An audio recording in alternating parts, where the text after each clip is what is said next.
Okay, so this is a story that is very close to my heart. His name is Terry, was Terry, but I like to think Spirit is still here. So he was a young man who sadly took his own life, who came back to see his family through my dreams. I learned of Terry's passing and said to the family to pass on a message via a friend of mine, whatever help they need, I will give.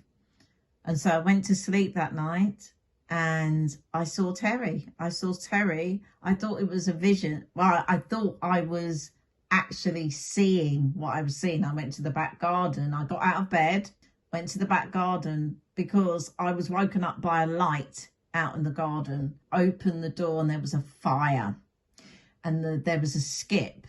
And the fire was raging. I thought, what am I going to do now?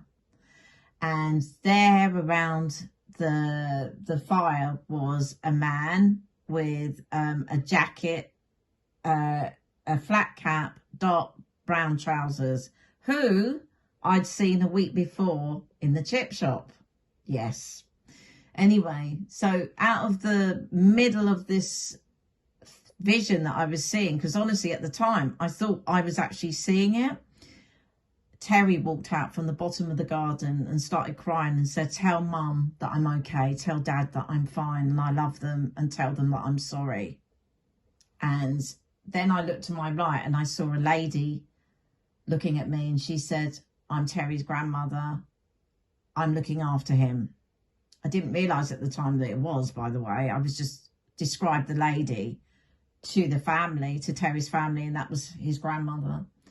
Then I drove out in the morning because I was shocked, wrote it all down, posted it to my friend who knows them really well, drove out of the little road that I'm in, looked to the right, saw the gentleman with the suit, with the flat cap that I'd seen in my dream, saw the people around the skip with the fire. Now it was in real life, and I saw them, and I saw the gentleman with the dark suit, the dark brown suit and the cap, and he looked at me and he nodded.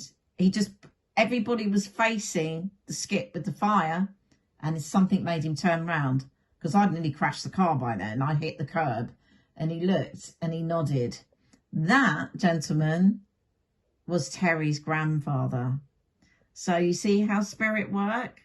And so it ended up where I understood the culture of the travelling community, because anybody who passes, they burn their clothes, they burn their belongings so they can be free to go into the spirit world, or they might even move home or move sites to start again. So Terry is something in my heart, and somebody in my heart that I will always, always, always treasure, because he taught me that I am a medium, and I wouldn't have known anything about his grandfather, anybody, and he proved to me that I could do what I could do, and I felt I could lift my head up a bit more. I didn't feel so ashamed of what I could do.